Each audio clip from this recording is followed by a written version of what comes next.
This morning I'd like to take a couple minutes with you and talk to you about something that has been kind of recycling through my spirit the last couple months. I've titled it With Invitation, Not Expectation. With invitation, not expectation. And I want to present this to you a little bit as my journey. Every once in a while, as your pastor, I've got to bring something to you that just talks to you about, and I remember Pastor Carver would put it this way. He would say, Aaron, you're the shepherd. How can you take the sheep where you don't go?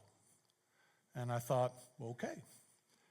So every so often, I try to bring you a little bit about where God is taking me in my own Christian walk, and I hope this makes sense today as I share with you this title, With Invitation, Not Expectation.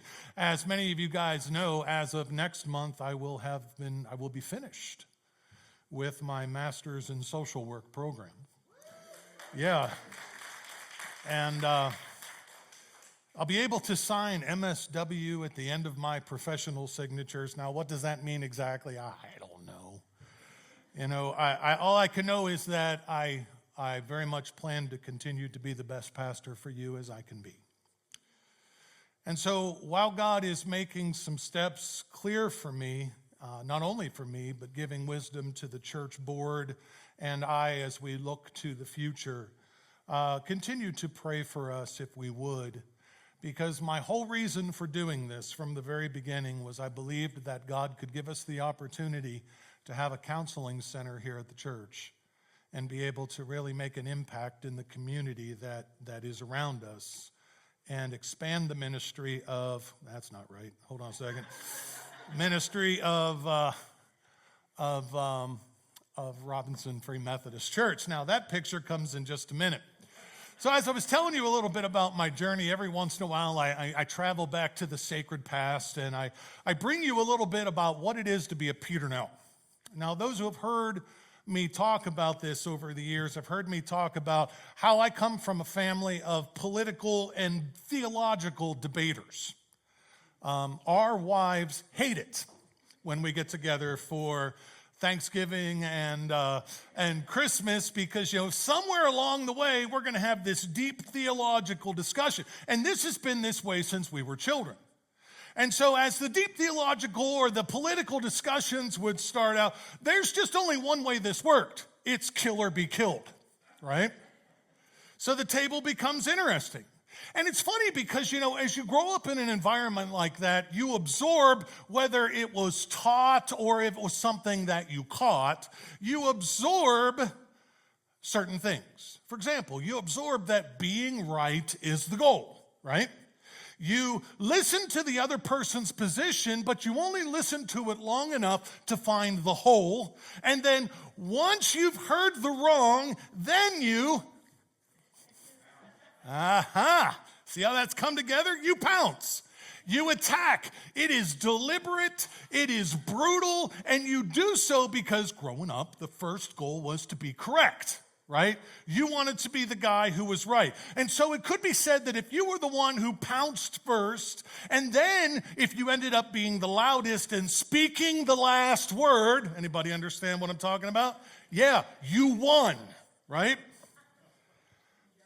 I learned that tactic and I not just learned it, I learned it and then I lived it most of my life until I got sick. And when I got sick, maybe it was because the uncertainty of my health shaping me, but I was also shaped by listening to a fantastic book that I would recommend to everybody. How to Win Friends and Influence People by Dale Carnegie. Okay? Short of the Bible and The Bondage Breaker, it is one of the most influential books in my life. And I used to drive to where I worked as a youth pastor listening to this CD over and over and over again. Because as I'm going to share with you, I was right a lot, but I made few converts. Okay? I was right a lot. I won a lot of arguments, but I lost a lot of people. And that's kind of what I want to touch base on here today. There are two stories that come out of this book that really caught my attention. And the first was a story about a man who sold white trucks. Now, please don't understand, that is not a truck that is white. All right? This is a particular brand of truck that was in the era when Carnegie wrote his book. Ron, do you remember white trucks? All right. Norm, do you remember white trucks? Well, between the two of you, I don't even know what I'm talking about anymore. Ricky, do you remember? Okay, Ricky has bailed me out. You'll get $20 after the sermon. Okay. Oh, 2 out of 2. All right. 3. Woohoo. All right. So y'all know I'm not lying to you. There are white trucks. All right. So this guy sold white trucks, and he would go into a meeting, a sales pitch, and he would make his pitch. He would be like, Tammy, I got to tell you the beauty of white trucks. White trucks are this and white trucks are that, and they have wonderful gas mileage, and they're so durable. And then Tammy would speak out and be like, well, you know, I've been considering Ford. And this guy would look at you and go, what kind of idiot are you? Right? How could you be such uninformed person as to consider Ford over white trucks? And so he came to Dale Carnegie, and here was his words. I won a lot of arguments, but I sold few trucks. And so he changed his pitch. If he would go to a customer and the customer would challenge what he was selling with another product, he would say to them, in sharp contrast to what he did before, well, you know, a Ford truck is a quality truck. And, you know, I've heard really great things about Ford trucks, and you would be wise to consider a Ford truck. But see, I'm not a Ford truck salesman, I'm a white truck salesman. And so I'd like to tell you the benefits I believe that I can give you if you would buy a white truck. Do you think he sold more trucks after that? Yeah. There was a big contrast and a big change of tactic. So the second story came from a party that occurred. In the party, an English professor and his student, they were in attendance, and the host got up and he gave this toast, and he gave a quote in the toast that he attributed to the Bible. Well, the student was listening, and he's like, that doesn't come from the Bible. And so he took it upon himself, as the man was given the toast, to interrupt the older man who was the host of the party and say, excuse me, sir, I want you to know that the toast that you gave did not come from the Bible. It actually comes from Shakespeare. Well, the man, thoroughly embarrassed, turned to the English professor and said, is it so? Does it really come from Shakespeare? And the English professor shook his head and said, no, that comes from the Bible. And so on the way home, the student, he's like, come on, professor, you know darn well that did not come from Shakespeare. It came from, well, you get where I'm going, okay? And the professor turned to him and said, who invited you into that conversation? Who invited you to give your truth? You embarrassed your host. You embarrassed me because you interjected something where you were not invited. Oh, did that get on my nerves when I read that story? Because after all, right is right, wrong is wrong, right? And if you hear something that's wrong, you're taught to pounce. Interesting, huh? How would you feel? How would you feel in that encounter if you were the host or the professor or his student?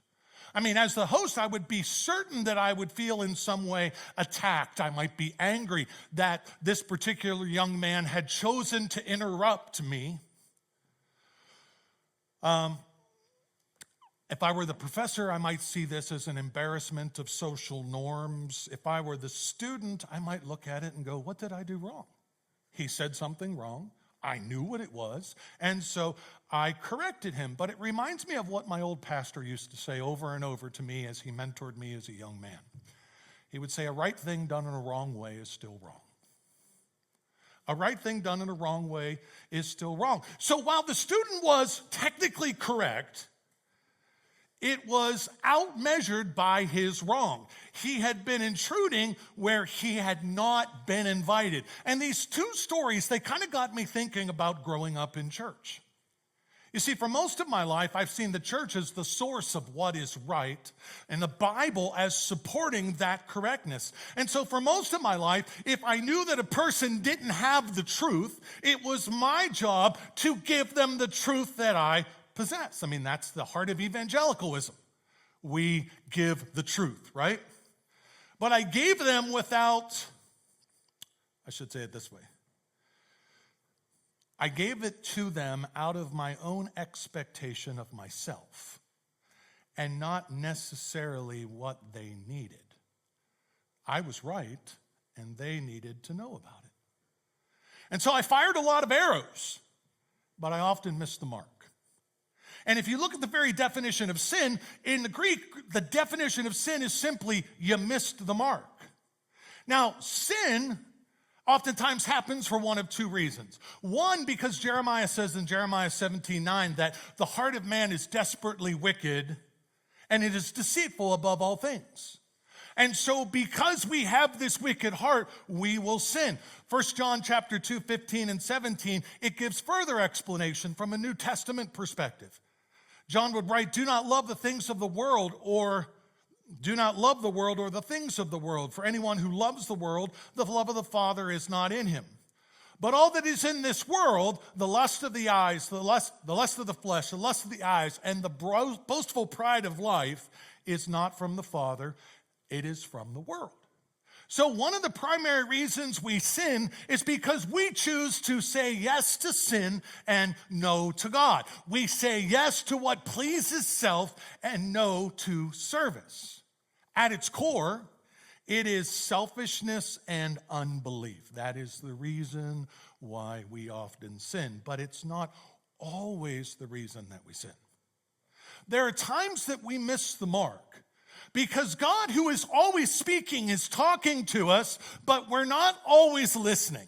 I've used this illustration with you in the past, if you remember the old transistor radios. And you remember those knobs on them. And the kids today, they just go, doink, here's my radio station. But no, we had to work for it, right? We had to, and try to tune in that particular station, because the station was always broadcasting. And if we weren't careful and surgical about it, we wouldn't be able to hear clearly what was being said. And I use that illustration because far too many people take the same approach in their walk with God. They're so busy that they're taking those knobs and going like this and hearing about every 18th word God is saying, and then they're wondering why their lives are falling flat. God is always speaking. God has wisdom for us. Sometimes we sin because we haven't grabbed that wisdom. Sometimes we haven't grabbed it because we're so busy doing other things. Sometimes we haven't grabbed it because we haven't learned how to apply it. But the point is this, we're staying where we're at, and then we're saying, why even bother? Because I'm not seeing results. And the answer could be this simple. I titled the message with invitation, not expectation, and I believe that as we grow in Christ, the power and the reality of what invitation is will be more clear. But for some people, invitation is very hard because some of us have been taught differently. We have a high sense of justice and righteousness. There is a definite right and a definite wrong. And when we think that people should respond in a particular way, and when they don't, it brings out ugliness, doesn't it?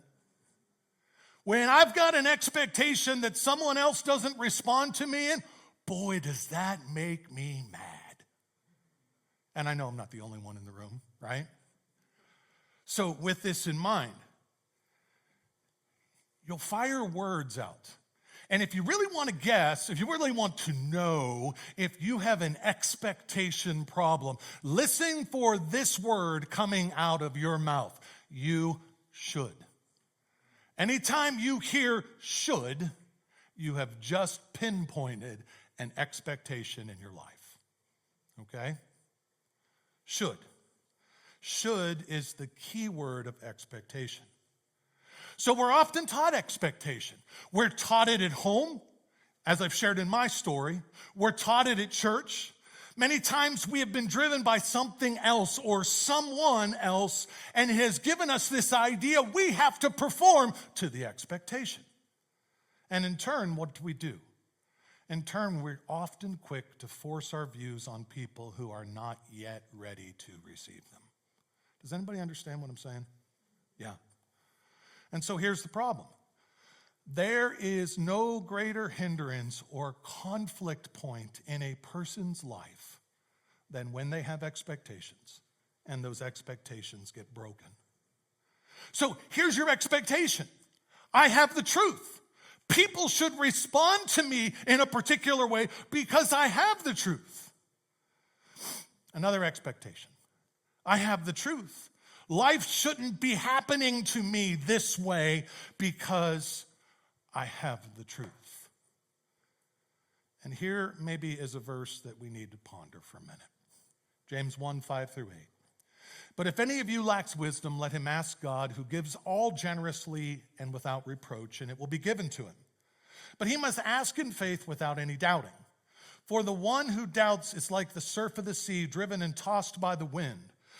That man should not expect that he will receive anything from God, being double-minded man, unstable in all of his ways. So you read the Bible and you see the power of God affecting men and women in the Bible stories. And then you look at your life and you see less often than what you believe you should. Your expectation looks like this: God, you should be doing something different for me. And if he's not, why not? And you know what we often do? Well, it must be because I'm not good enough. It must be because there's something wrong in me. I mean, if I was more, God would be doing more in my life, right? Thus, what do? We say to ourselves, well, then I'll be more. I'll pray more. I'll go to church more. I'll cry at the preacher's sermon a little more. I'll give a little more. I'll pay a little more. And then you think to yourself, I'm doing what's necessary for God to bless me. And you don't get the payoff. What do you think Satan's going to do at that point? He has been feeding you lies and manipulation. Do you think Satan, when you get to that point where you're like, what gives? What gives, God? Is he going to sit back and go, well, we'll just let God take care of that problem? Or is he going to do more? Is he going to give you fear? Is he going to give you discouragement? Is he going to give you hopelessness? And here's might be the problem. It might not be that your heart is desperately wicked. It might just be you haven't yet grabbed hold of the wisdom of what invitation actually is. And maybe you haven't, because invitation is frightening, because you have to give up control in order to use it. It says, such a man should not think that they would receive anything from the Lord. He is double-minded, unstable in all of his ways. What I propose to you this morning, and I'm going to develop this a little bit further. This is kind of just an overview message today. I propose to you that there are more people who are likely to practice expectation because they have failed to receive the wisdom of invitation. Think about how Jesus interacts with us. Jesus invited. He said, come to me when you're tired and heavy laden, and I will give you rest, in Matthew 11, 28-30. That doesn't sound like someone who says, I gave you life, I gave my life for you, and you should. That's not what Jesus did. It sounds more like someone who is saying, here's the facts. Here's what I can do for you. I invite you to come alongside of me. Again, think of how Jesus called his disciples. He didn't say, all of you people out here fishing in the sea, I made the fish, and I made the sea, and you should worship me. Should worship? Did you catch that again? What did Jesus say? He said, follow me, and I will make you fishers of men. So the purpose of this message this morning is to pose the question. God has for history been inviting us into relationship with him. He started it all the way back in Eden, where he planted the tree of the knowledge of good and evil. He let Adam and Eve make a choice to say yes to God and no to sin. And now we respond to God when we take his invitation and we come. This is the essence of what John Wesley called prevenient grace. God has invited you into relationship and you come. Free will says God gives us a choice. He invites us into relationship. He invites us into salvation. He invites us to have his Holy Spirit. He invites us to receive gifts for the use in the ministry. None of that is done out of expectation. Now we need to consider that if God sets the standard for invitation, not expectation, why do we often treat expectation as the higher virtue in our lives? Let me go just a little bit further. Recently, I read a case study. This is what we do as social workers. We read things and then we try to figure out if they were handled correctly. And in this case study, there was a young man who was telling his story about his father. His father was, he was the town addict. Grown up in town all of his life. Everybody in town knew who he was. And as this young man began to share the story about his father,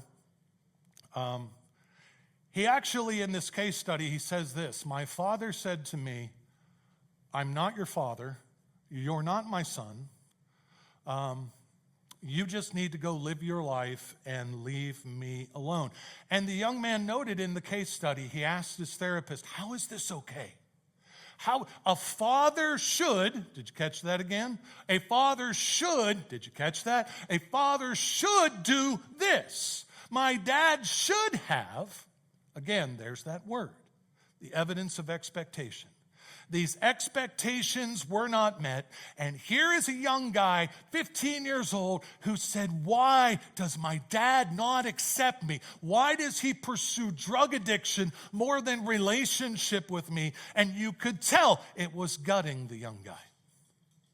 And as I read that, I thought to myself, if he was sitting in front of me, what might I say to him? And I got thinking about when I've put expectations on other people. There are two questions that come into my mind. Number one, are the expectations I have put on them something they wanted? In other words, did they agree to them? Because if I put expectations on someone and they don't agree to them, what have I done? The second question, so the first question basically says, did he understand the expectations his son had on him? And number two, did he agree to the expectations his son had on him? Well, you might look at me and be like, "Come on, Pastor Aaron, you're just peddling that psychology riffraff, all right?" I don't think I am. And I'll tell you why. And I thought about this because further down the list, he started talking about how he was a football player. And again, I'm rolling this through my mind. How would I talk to this kid if he were sitting with me and it hit me?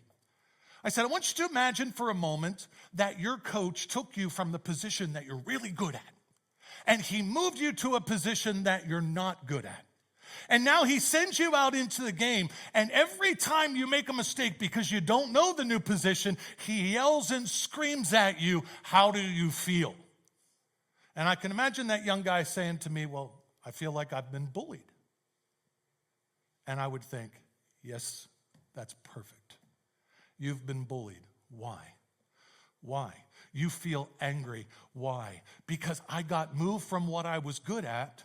Someone put new expectations on me. I don't know the expectations of playing this position. I don't know what it's going to take to make it happen. But they threw me in here and they said, "You have to be good," and I failed, and now I'm just a failure. Are you catching where I'm going with this? That these expectations, this young man might look at me and go, "Aaron, it's just not fair." And maybe he might even think that his coach is a bully, because he put expectations on him and he didn't help him. He just dumped it on him and said, "This is what I expect you to do." And as I thought about that, I realized that, going back to being a Peter now, that this is a position I often put people in when I expected them to live a particular way. act a particular way because I saw it as right. And I approached them with expectation, but I failed to invite them along. I remember saying this, what do we expect sinners to do but act like sinners? Did you ever think about that? When people are being so unreasonable and you know they do not know the Christ that you know, can you expect them to act like people who know Christ? Does this mean we have to change our expectations? We can't ask people who don't know Jesus to act like people who do. We can't expect a broken world to live to a standard. Thus, how we win the world has as much to do with this commandment. Love your neighbor as yourself. And tell me something. How is love communicated? Is it with an outstretched hand or is it holding on to a big stick? I think about the words that Jesus said in Matthew chapter 7, 1 and 2. He said, do not judge others, for you will also be judged. For in the manner that you judge others, you will be judged. The standard you use in judging is the standard by which you will be judged. One of my favorite quotes by Brennan Manning, he says, of people who come to Christ, we all come broken, beaten, and bedraggled. And he said, there's nobody who gets to come to Christ who says, hey, Jesus, aren't you so glad that I'm here because I'm the special one, right? Nobody gets to do that. And it's the same after we come to Christ. If someone has been saved by Jesus 20 years, or someone has been saved by Jesus 20 minutes, the person who's been saved 20 years is not better than the person who's been saved 20 minutes. They're just at a different position of their journey. And I think it's important, church, as we consider expectation versus invitation, that we remember where we have come from. Nobody in this room has come to Jesus perfect. We would remember Romans 6:23. The wages of sin is death. We had sin. And that, you too, as well as I, deserved hellfire. And the writer of Jude says that somebody reached out and snatched you from that hellfire. And that probably didn't happen by somebody saying to you, you should be this and you should be that. It probably happened when someone came alongside of you and became the living example of Jesus and extended to you an invitation. I'll ask you to consider, what does Jesus look like when we approach people who do not understand what we have received? Maybe think about it this way. About 2 years ago, when we started 3Cs, Kathy Chamberlain had some Venezuelans that were doing some work for her.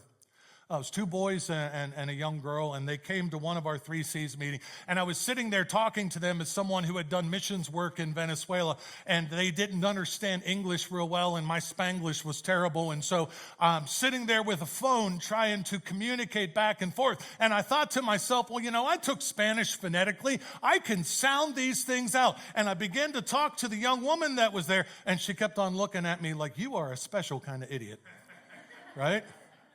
She kept on looking at me, and finally, in very broken English, she says to me, I can't understand a word you're saying, right? But wait a second, I had the truth. I had Google Translate right in front of me, and I was trying to roll my R's with the best of them, right? But they couldn't understand. They just sat there with a real desire to try to be polite. And my point is this. As we live out Jesus in a sinful world, we need to spend more time focusing on invitation and less time focusing on expectation. Remember what we have been given. In Matthew chapter 10, verse 8, it says, freely, freely you have received. Freely, freely give. Remember that an invitation compels someone to come alongside of you and learn from you. An expectation says you're not good enough for me. And until you are good enough for me, you can't come alongside of me. Do you see the difference? Even though in one case you could be totally right, you can use your rightness in a wrong way to drive people away from you and not bring people towards you.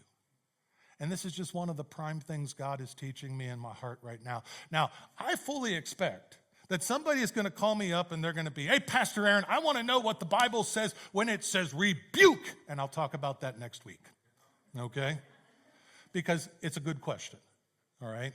It is a good question. There is a time and a place for everything, Solomon said. And so there is a time that Jesus says, invite. And there's a time that Jesus says, rebuke. My hope today is that we get invite really good first, and then we'll work on rebuke. Let's pray.